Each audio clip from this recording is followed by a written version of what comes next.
डेलीवेजरों के मामले में सुप्रीम कोर्ट ने एक और जजमेंट के जरिए ये बात साफ कर दी है कि जिन लोगों को सैंक्शन पोस्ट के अगेंस्ट नहीं लगाया गया है उन लोगों को रेगुलराइज करना या उन लोगों को पक्का करना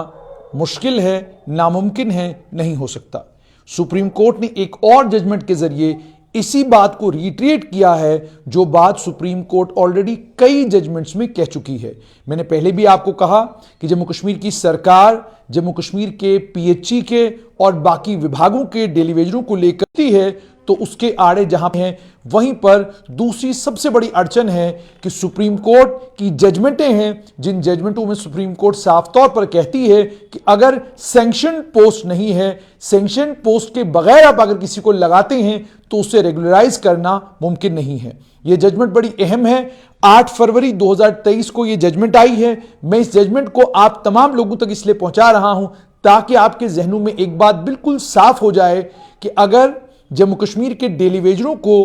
सरकार पक्का करने के बारे में सोचेगी तो उसे केंद्र सरकार का एक बहुत बड़ा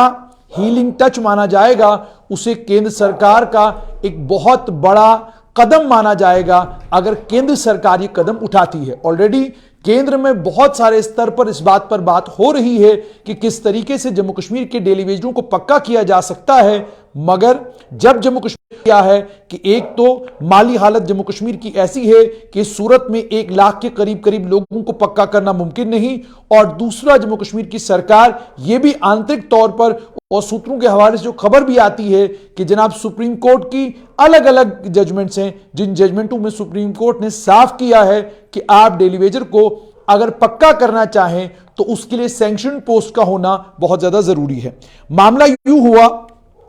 यह अपील सुप्रीम कोर्ट में जो फाइल की गई इसमें बेसिकली ऑर्डर था एक 13 फरवरी 2020 का, जिसमें डिवीजन मध्य प्रदेश हाईकोर्ट के डिवीजन बेंच ने एक सिंगल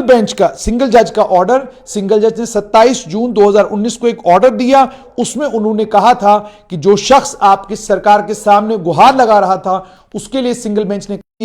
इस मामले तक पेटिशनर का ताल्लुक है, जहां तक अपेलेंट का ताल्लुक है, इनका नाम पेटिशनर का ताल्लुक है। इसी हवाले से आपको थोड़ी तफसीलात दे दूं मैं आपको। इस शख्स को 1980 में सुपरवाइजर के तौर पर डेलीवेज बेसिस पर स्टेट वाटर रिसोर्सेज डिपार्टमेंट ने मध्य प्रदेश में इस शख्स को लगाया। उस वक्त उसके बाद इस शख्स ने कहा कि मुझे आप सुपरवाइजर या टाइमकीपर की पोस्ट के अगेंस्ट जो है रेगुलराइज करें। उन्होंने यह भी कहा जो मिनिमम क्वालिफिकेशन है इस पोस्ट के लिए वो मैट्रिक है विद मैथ, तो मैट्रिक विद मैथ है। अब जब उन्होंने कहा मिनिमम क्वालिफिकेशन मैट्रिक होना चाहिए और मैथ होना चाहिए, इसमें यह है कि क्वालिफिकेशन जो है वो इस एप्लीकेंट के पास थी ही नहीं। इन क्वालिफिकेशंस को भी सरकार ने एक सर्कुलर के जरिए 31 दिसंबर 2010 को रिलैक्स किया, और जब रिलैक्स किया तो उसके बाद इस शख्स ने कहा कि जनाब आपने इन कंडीशंस को रिलैक्स किया है जहां पर अगर मुझे सुपरवाइजर के तौर पर आपने पक्का करना है तो मेरा मैट्रिकुलेट विद मैथमेटिक्स होना बहुत ज्यादा जरूरी है। आपने इस एक कंडीशन को रिलैक्स किया है। उसके बाद इन्होंने कहा कि जनाब मुझे आप पक्का कीजिए, क्योंकि उन्होंने कहा कि मैं इस पोस्ट के लिए क्वालिफाइड हूं और डेली वेज बेसिस पर मैं लंबे वक्त से काम कर रहा हूं। एक और रिट पिटिशन में इसी शख्स ने फाइल की थी। उसमें मध्य प्रदेश की हाईकोर्ट ने 2 नवंबर 2017 को मध्य प्रदेश की सरकार को यह डायरेक्शन दी थी कि आप रिट पिटिशन की जो क्लेम है कानून के मुताबिक उस क्लेम को हल करें। यानी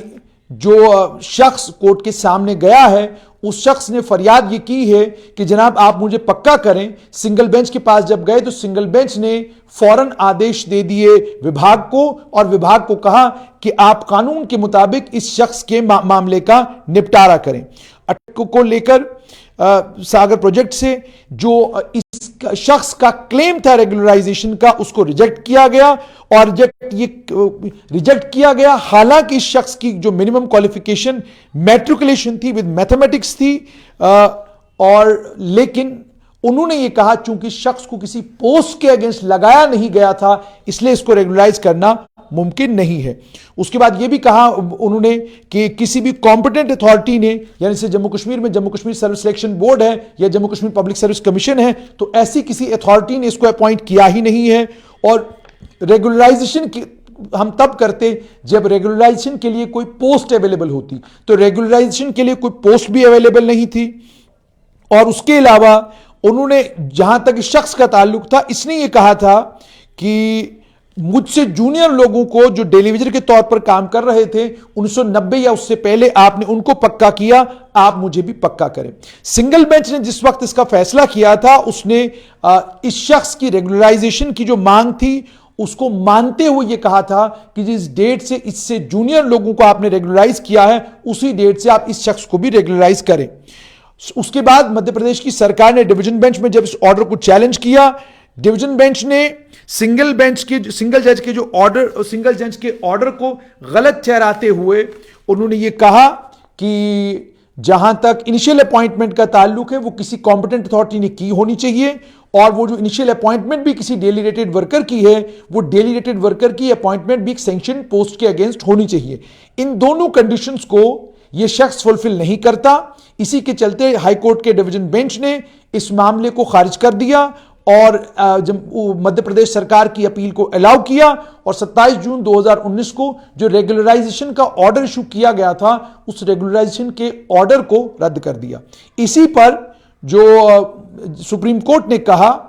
कि जो कानून कॉन्स्टिट्यूशनल बेंच ने, सुप्रीम कोर्ट के कॉन्स्टिट्यूशनल बेंच में उमा देवी केस में जो कानून सामने रखा है, उसी कानून को ध्यान में रखते हुए यह बात हम कहते हैं कि शख्स का रेगुलराइजेशन का कोई हक नहीं है, कोई स्कोप नहीं है, इसलिए हम मध्य प्रदेश हाईकोर्ट के डिवीजन बेंच के फैसले के आड़े नहीं आएंगे। मतलब साफ तौर पर यह कि सुप्रीम कोर्ट ने दोबारा से इस बात पर मोहर लगा दी है कि डेलीवेजरों की रेगुलराइजेशन का जहां तक ताल्लुक है, अगर किसी सैंक्शन पोस्ट के अगेंस्ट किसी डेलीगेटेड वर्कर को लगाया गया है तो आप उससे रेगुलराइज करने के बारे में सोच सकते हैं, लेकिन वो भी तब जब उस सैंक्शन पोस्ट के अगेंस्ट किसी डेलीगेटेड वर्कर को लगाने के लिए किसी कॉम्पिटेंट अथॉरिटी ने बाजाब्ता कोई इम्तिहान कंडक्ट किया हो, बाजाब्ता कोई इम्तिहान कंडक्ट किया हो, उसके बाद जाकर लोगों की अपॉइंटमेंट की हो, तो तब जाकर आप रेगुलराइजेशन के बारे में सोच सकते हैं। लेकिन अगर ऐसा नहीं हुआ है और उसके बाद भी कोई रेगुलराइजेशन की मांग करता है या रेगुलराइजेशन को अपना हक समझता है, तो सुप्रीम कोर्ट ने कहा कि उमा देवी के मामले में कानून बिल्कुल साफ है। अगर आपको लगाया गया और किसी पोस्ट के अगेंस्ट आपको नहीं लगाया गया, बिना किसी इम्तिहान और बिना किसी जाब्ते के आपको लगाया गया है, तो रेगुलराइजेशन का आपका हक नहीं है। लेकिन जहां तक जम्मू कश्मीर के पीएचई और अलग अलग विभाग के डेलीवेजरों का ताल्लुक है, ये लंबे वक्तों से इन विभागों में काम कर रहे हैं और ये विभाग इन्हीं के कांधों पर चल रहे हैं। सरकार के पास अगर इन्हें बाहर निकालती है तो लगभग सरकार को 60-70 हजार मुलाजमों की जरूरत एक दिन के अंदर अंदर पड़ेगी। इसीलिए जम्मू कश्मीर की सरकार से ये लोग गुहार लगा रहे हैं और जम्मू कश्मीर की सरकार केंद्र की ओर देख रही है कि केंद्र सरकार कोई बड़ा पैकेज दे, जिस पैकेज के जरिए हमारे लिए रास्ता खुल जाए और हम इन तमाम डेलीवेजरों को यकमुश्त एक ही बार रेगुलराइज करके या कोई स्कीम निकालकर उस स्कीम में इन्हें एडजस्ट करके इस मसले को हमेशा हमेशा के लिए खत्म कर दें। यह भी आप जानते हैं कि सियासी तौर पर भी यह बड़ा इंपॉर्टेंट मुद्दा है, क्योंकि 60-70 हजार लोगों का मसला है और 60-70 हजार लोग वोट बैंक के हिसाब से भी अगर आप देखेंगे तो 2-2.5-3 लाख लोग 3 लाख वोट होते हैं। तो इन तमाम चीज़ों को ध्यान में रखते हुए जम्मू कश्मीर की सरकार में जो हमारे सूत्र हैं उनका साफ तौर पर यह कहना है कि ना तो कोर्ट की जजमेंटें हमें इजाज़त देती हैं, ना माली हालत हमको इजाज़त देती है, लेकिन अगर केंद्र सरकार कोई रास्ता निकाले तो जम्मू कश्मीर के डेलीवेजर भी रेगुलराइज हो सकते हैं।